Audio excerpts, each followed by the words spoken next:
अस्सलाम वालेकुम फ्रेंड्स। आज जो हम लोगों ने लेसन पढ़ना है वो है 2 to 5 किंगडम क्लासिफिकेशन सिस्टम। ये chapter number 5 variety of life का थर्ड टॉपिक है।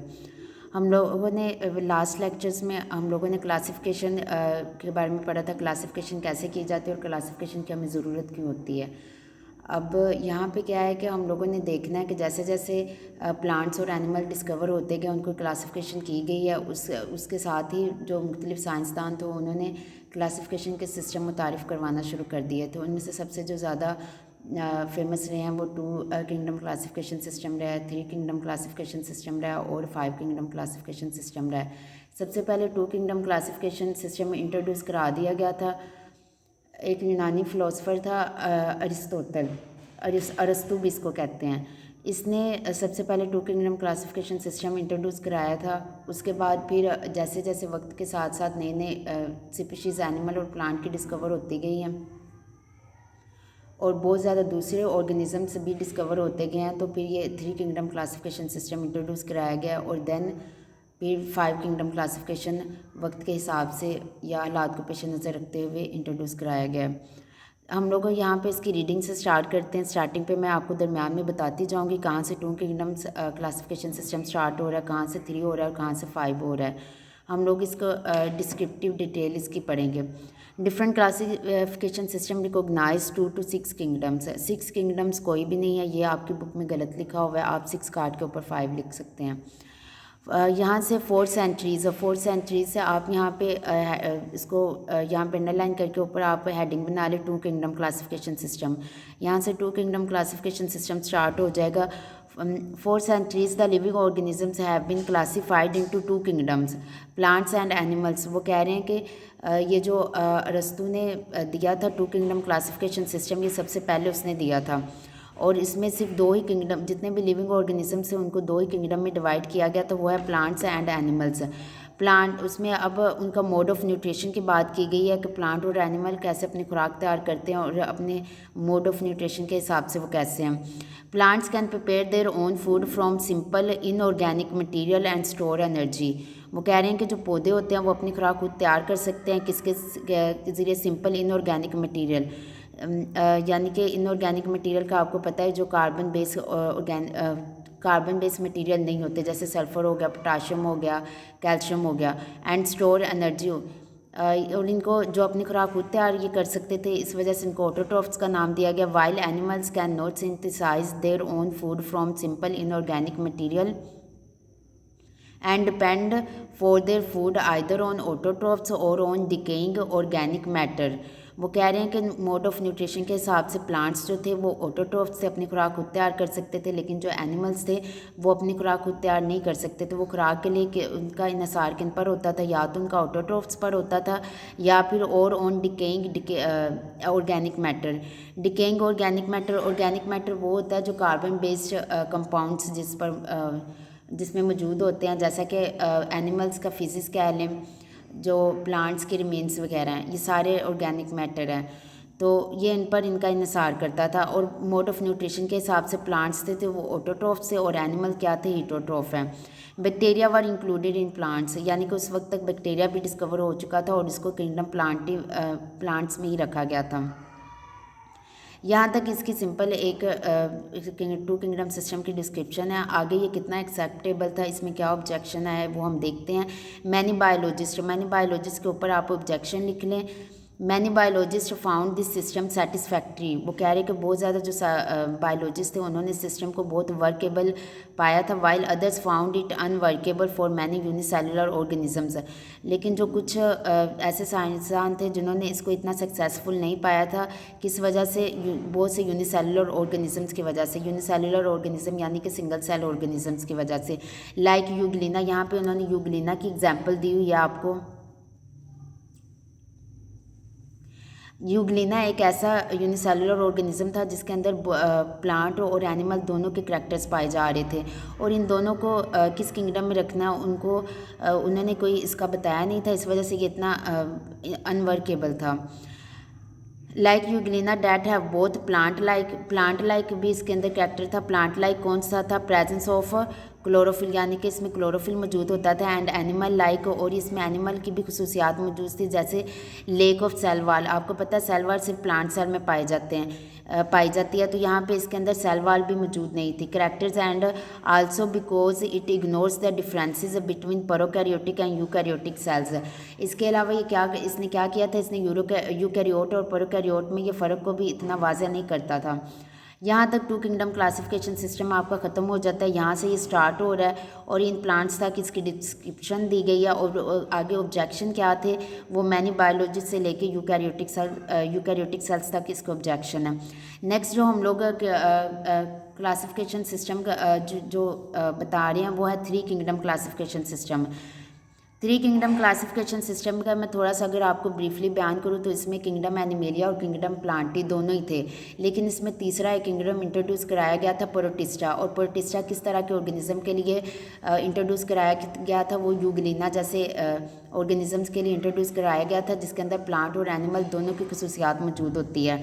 लेकिन बैक्टीरिया को अभी भी किंगडम प्लांटी में ही इसमें रखा गया था। इन 1866 अर्नस्ट हैकल, ये एक साइंसदान था, 1866 में उसने क्या ये थर्ड किंगडम प्रोटिस्टा को इंट्रोड्यूस कराया था। In 1866 Ernst Haeckel proposed a third kingdom Protista to accommodate Euglena like organisms and bacteria, यानी कि उसने एक किंगडम प्रोटिस्टा इंट्रोड्यूस कराया था, किस वजह से कि बैक्टीरिया और यूग्लिना लाइक ऑर्गेनिज्म को उस किंगडम में रखने के लिए। इन 1937 ई चैटन सजेस्टेड डिफ्रेंशिएटिंग टर्म्स। 1937 में फिर एक साइंसदान था ई चैटन, उसने फिर दो टर्म्स के दरमियान डिफरेंस बताया था। प्रोकैरियोटिक जो वर्ड है वो ग्रीक से लिया गया है। प्रो का मतलब होता है बिफोर एंड कैरियोन का मतलब आपको होता है पता है न्यूक्लियस है। यूज टू डिस्क्राइब बैक्टीरिया, यानी कि ये जो प्रोकैरियोटिक टर्म ली गई थी, ई चैटन ने जो प्रोकैरियोटिक टर्म यूज़ की थी वो उसने बैक्टीरिया को डिस्क्राइब करने के लिए यूज़ की थी और ब्लू ग्रीन अलजी को डिस्क्राइब करने के लिए। लेकिन जबकि यूकैरियोटिक की टर्म थी, यूकैरियोटिक की टर्म उसने सिर्फ एनिमल और प्लांट सेल को डिस्क्राइब करने के लिए यूज़ की थी। यूकैरियोटिक वर्ड को अगर देखा जाए तो ये ग्रीक वर्ड है। यू का मतलब होता है ट्रू और कैरियन का पता है आपको न्यूक्लियस होता है। सम बायोलॉजिस्ट आल्सो डिसएग्री, अब यहाँ पे इसकी ऑब्जेक्शन आ गए यहाँ पे। Some biologists also disagree about the classification of fungi, यहाँ पे अब वो फंजाई की क्लासिफिकेशन से बहुत ज़्यादा डिसएग्री कर रहे थे। सच एज ब्रेड मोल्ड जो होते हैं ना, ब्रेड के ऊपर जो फफूंदी से आ जाती है ना ब्लैक कलर की, उसको ब्रेड मोल्ड कहते हैं। ईस्ट एंड मशरूम्स का आपको पता होगा, which resemble plants in many ways, जो कि पौधों से बहुत ज़्यादा मुशाबत तो रखते थे बट आर नॉट ऑटोट्रॉफ्स। लेकिन फंजाई क्या थी, वो ऑटोट्रॉफ्स नहीं थी। Fungi are special forms of heterotrophs. Fungi जो है ये खास किस्म के हीटोट्रॉफ्स है that obtain energy and structural material by breaking down decomposing and absorbing food substance from the surroundings.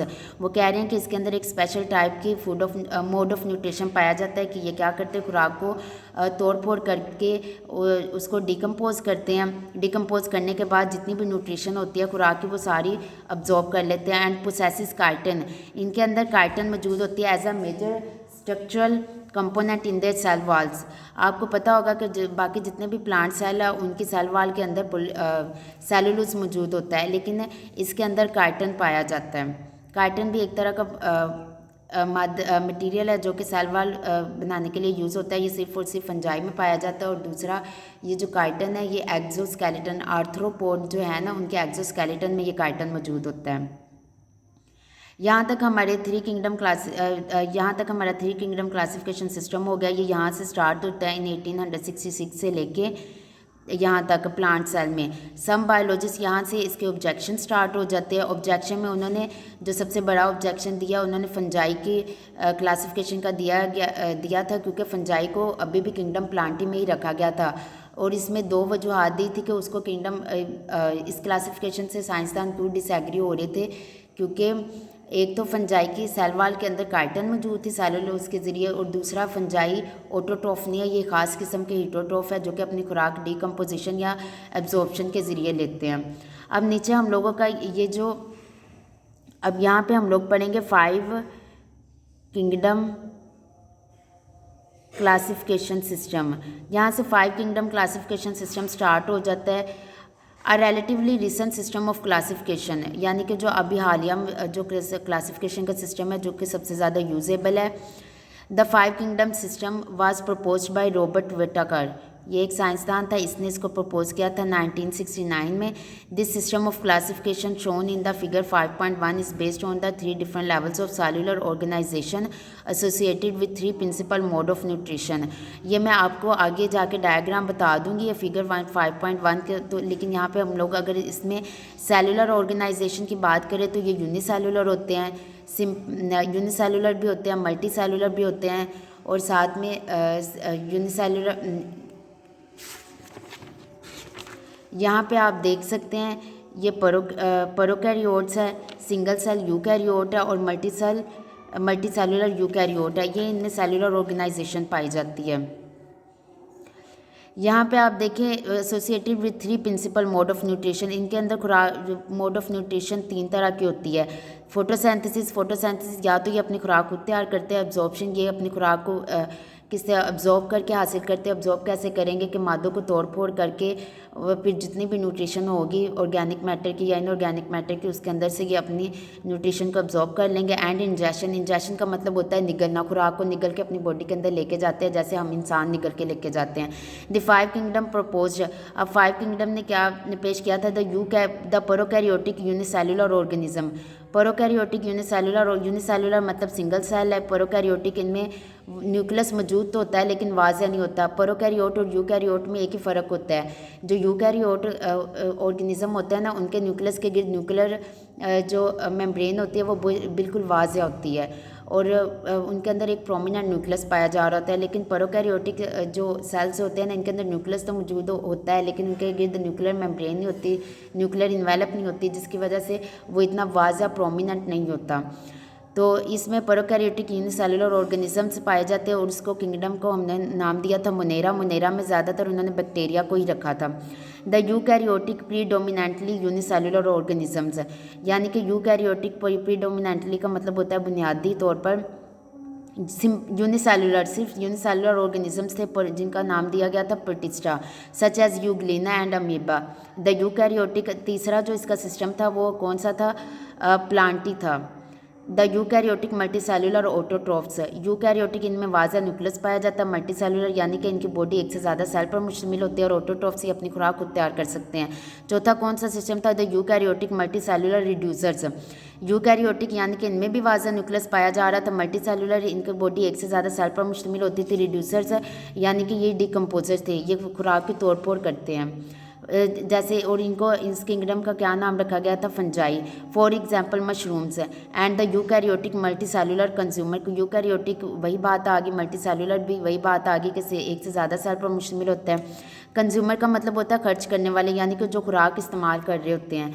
तो इसमें हम लोग एनिमल्स आ जाते हैं, एनिमेलिया, किंगडम एनिमेलिया। तो इसके 5 किंगडम हो गए, kingdom Monera, kingdom Protista, kingdom Plantae, kingdom fungi और किंगडम एनिमेलिया।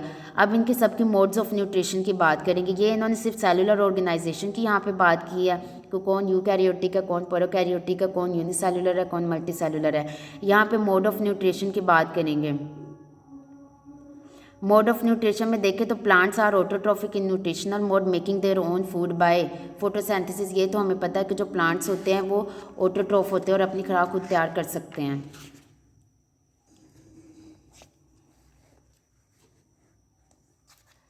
सच एज मोसिस, फंस, flowering plants.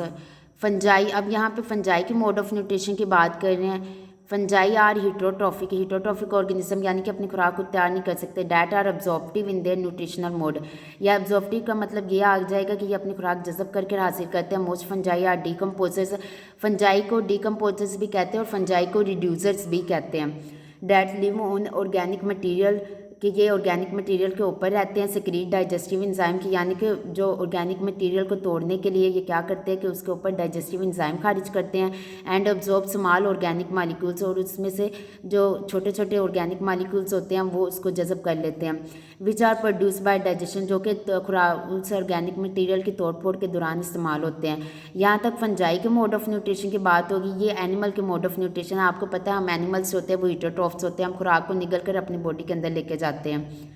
Animals live mostly by ingesting food and digesting it within specialised cavity, कि जो animals होते हैं वो क्या करते हैं, खुराक को निगल के लेके जाते हैं और इसके बाद ये खुराक को अपनी कुछ स्पेशलाइज्ड कैविटीज़ होती है, जैसे हम इंसानों के अंदर ईसोफिगस होगी, स्टमक हो गया, स्मॉल इंटेस्टाइन, लार्ज इंटेस्टाइन, ये सारी कैविटीज़ है, इसके अंदर खुराक को हम लोग जज़ब करते हैं।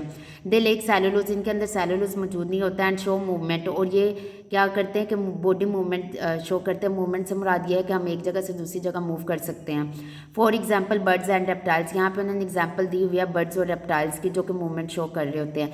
In 5 kingdom classification system all eukaryotes that didn't fit the definition of the plants fungi और Animalia were included in the Protista. वो कह रहे हैं कि 5 किंगडम क्लासिफिकेशन सिस्टम में वो सारे के सारे यूकैरियोट जो कि प्लांट, फंजाई और एनिमिलिया, इन तीनों की डेफिनेशन के ऊपर पूरा नहीं उतरते, तो उनको किंगडम प्रोटिस्टा में रख दिया गया। Most protist are unicellular form, ज़्यादातर जो प्रोटिस्ट होते हैं वो यूनिसेलुलर होते हैं, यानी कि सिंगल सेल पर मुश्तमिल होते हैं। But this kingdom also include relatively simple multicellular organism, लेकिन इस किंगडम के अंदर जो होते हैं ना, वो सिंपल मल्टीसेलुलर ऑर्गेनिज्म भी पाए जाते हैं। सिंपल मल्टीसेलुलर ऑर्गेनिजम्स कौन से होते हैं? ऐसे ऑर्गेनिज्म जिनके अंदर सेक्स ऑर्गन्स नहीं पाए जाते। That are believe to be direct descendants of unicellular protist, कि जिनके बारे में ये ख्याल किया जाता है कि ये जो यूनिसेलुलर प्रोटिस्ट है उनके डिसेंडेंट कंसीडर किया जाता है। अब यहाँ पे अब 5 किंगडम जो क्लासिफिकेशन सिस्टम है वो यहाँ तक इंट्रोड्यूस करवा दिया गया था, बता दिया गया था इसके सजेशन वगैरह। अब आगे 2 साइंटिस्ट हैं जिन्होंने इसकी मॉडिफिकेशन की थी सिस्टम की। उन्होंने यहाँ पे जो उन्होंने पहले जो सिस्टम दिया हुआ था उसमें सिर्फ 2 चीज़ों को उन्होंने बुनियाद बनाया था, एक मोड ऑफ न्यूट्रिशन को और दूसरा क्या था, सेलुलर ऑर्गेनाइजेशन को। लेकिन यहाँ पे इन्होंने क्या किया था, हम लोग देखते हैं मॉडिफिकेशन के दौरान 2 साइंसदान थे, Lynn Margulis and Karlene Schwartz. 1988 में इन्होंने 5 किंगडम क्लासिफिकेशन सिस्टम को जो विटाकर ने दिया था, उस 5 किंगडम क्लासिफिकेशन सिस्टम को मॉडिफाई किया था बाय कंसीडरिंग। अब इन्होंने किसको बुनियाद बनाया था, एक तो इन्होंने सेलुलर ऑर्गेनाइजेशन और मोड ऑफ न्यूट्रिशन। विटाकर ने इस दोनों को भी बुनियाद बनाया था, इन दोनों को बुनियाद बनाया था, लेकिन इसने मजीद क्या इसमें ऐड किया था, साइटोलॉजी, यानी कि सेल की स्ट्रक्चर, फंक्शन और उनके वो सेल मिलकर आपस में क्या बना रहे होते हैं, उनके स्ट्रक्चर क्या, वो फंक्शन क्या है, कितने टाइप के सेल्स है। जेनेटिक्स यानी कि डीएनए की स्टडी की थी, वो किस तरीके से अपनी नस्ल को कि अगली नस्ल के अंदर खसूसियात को मुंतकिल करते हैं। And organelles of symbiotic origin, symbiotic origin से मुराद ये है कि वो वाले ऑर्गेनाइल जो कि एक ही वक्त में अराइज हुए थे, जैसे कि माइटोकॉन्ड्रिया और chloroplast. These 5 kingdoms are Prokaryotae, Monera, Protist, Plantae, Animalia and fungi. ये 5 उन्होंने जब मॉडिफाई कर लिया था तो उन्होंने तब फिर भी वही 5 किंगडम दिए थे जो कि विटाकर ने दिए थे। उनकी मॉडिफिकेशन और इसने मॉडिफाई किया था सिर्फ इन चीज़ों की बना पर। एक साइटोलॉजी को इसने बुनियाद बनाकर स्टडी की थी, दूसरा इसने जेनेटिक्स को, और तीसरा ऑर्गेनाइल्स ऑफ सिम्बायोटिक ओरिजिन। यहाँ पे आप लोग देख सकते हैं जो सबसे नीचे प्रोकैरियोट है, प्रोकैरियोट्स के बाद प्रोटिस्टा आ जाता है। प्रोटिस्टा में सारे सिंगल सेल ऑर्गेनिजम्स हैं, जैसे ये अमीबा है, ये पैरामीशियम है, ये यूग्लिन है। उसके बाद ये एनिमल्स आ जाते हैं। उसके बाद ये फंजाई है, फंजाई में ये आपको जो नज़र आ रही है ये खंबियाँ, इनको कहते हैं, ये मशरूम्स भी हैं। और इसके बाद प्लांटी में आपको पता है प्लांट्स, और मुनेरा के अंदर ये भी सिंगल सेल ऑर्गेनिज्म है, ये बैक्टीरिया मुख्तलिफ शक्ल के पाए जाते हैं। जब हम लोग अगला चैप्टर पढ़ेंगे तो हम लोग को पता चल जाएगा। अब यहाँ पे 5 किंगडम क्लासिफिकेशन सिस्टम की अगर हम लोग एक ट्री देखें, इसकी क्लासिफिकेशन देखें, तो आप लोग को यहाँ पे दिखाई देगा कि सबसे पहले एक एंसेस्ट्रल प्रोकैरियोट था, यानी कि एक जो ज़िंदगी का आगाज़ हुआ था वो एक प्रोकैरियोटिक सेल से हुआ था। ये आप बीएससी क्लास में जाके इसकी मज़ीद डिटेल पढ़ेंगे।